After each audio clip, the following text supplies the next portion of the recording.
Hello and welcome back.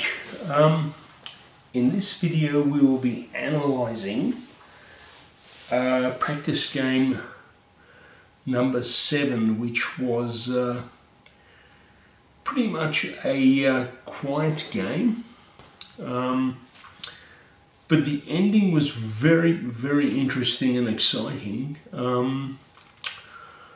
I must point out one thing. Black did have one checker back here and then rolled a 6 and a 5. Now, a lot of people would advise you do not run with this checker 6 and a 5 here, because leave this checker back here in case there's a hit. But considering how strong white is for potential priming and even a hit and a prime,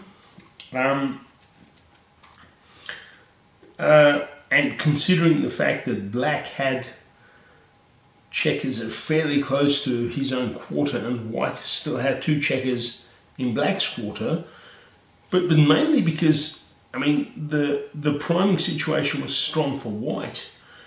It was smart for black to go 6 and 5. I mean, it's extremely rare that I would recommend not running with that checker when you get a 6 and a 5. And in any situation where you can run with this checker from this position with a 6 and a 5, it's a gift. You've got to run. I don't see why you wouldn't. So I think that was a smart move.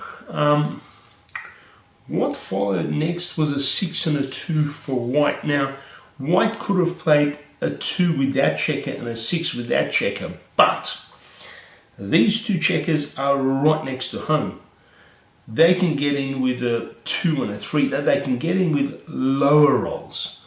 So with a fairly high roll like a 6 and a 2, you would advance these 2 checkers. Now, you would not leave these 2 checkers there, because the chances of, well, if you left those 2 checkers there in case they did a hit, the chances of these 2 checkers doing a hit are minimal, because a checker has to be left on its own here, and then white would have to roll a 1 to do a hit. So the chances of black having to leave a checker on its own here are remote, and the chances of then white rolling a 1 to hit are remote as well. So with a 6 and a 2, it was a smart move for white to go 6 and 2 and advance these 2 checkers closer to home.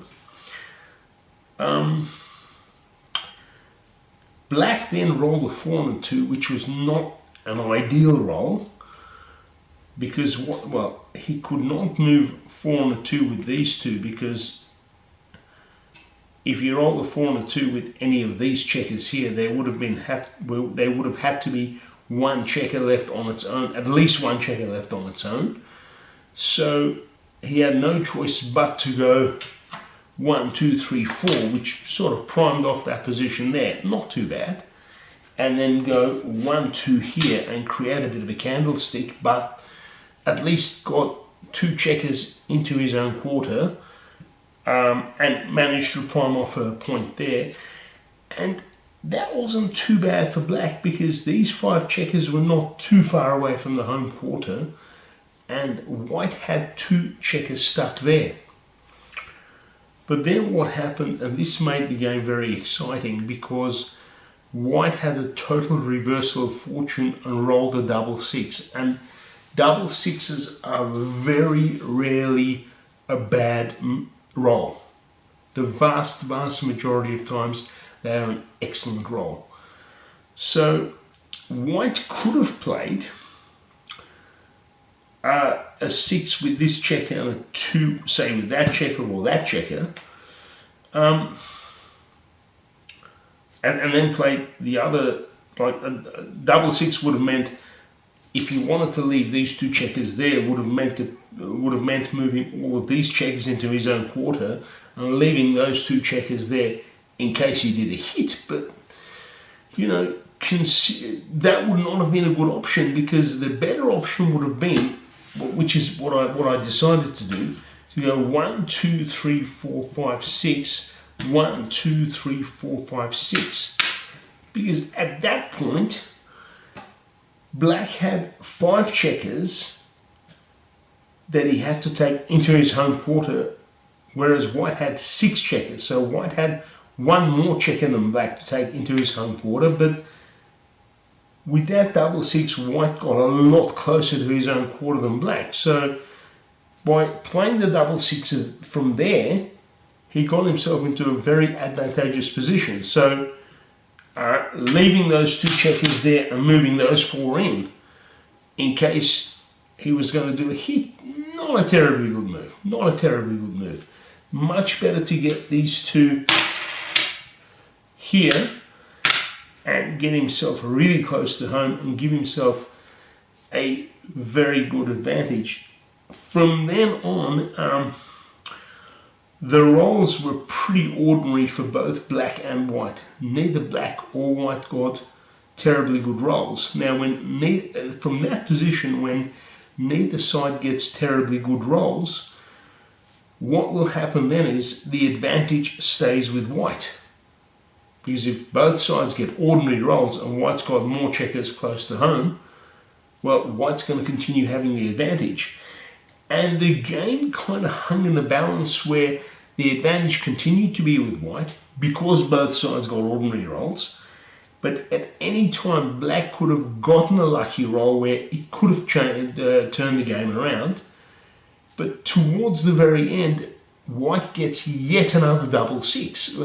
I mean, getting 1 double 6 to begin with towards the end of the game, and then getting another double 6, well, 2 double 6s will guarantee victory.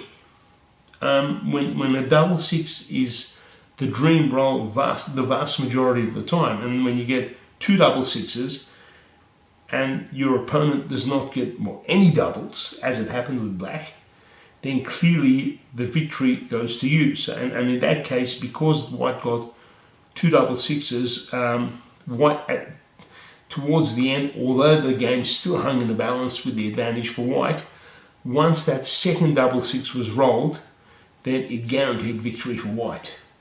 So it was a fairly quiet game with an exciting ending at the end with the 2 double 6s. But the lesson was, well, first, as I mentioned, when black ran with the 6 and a 5, that was smart. But also with the 6 and a 2, white advancing those 2 checkers. I mean, with high rolls, you've got to advance checkers when you can.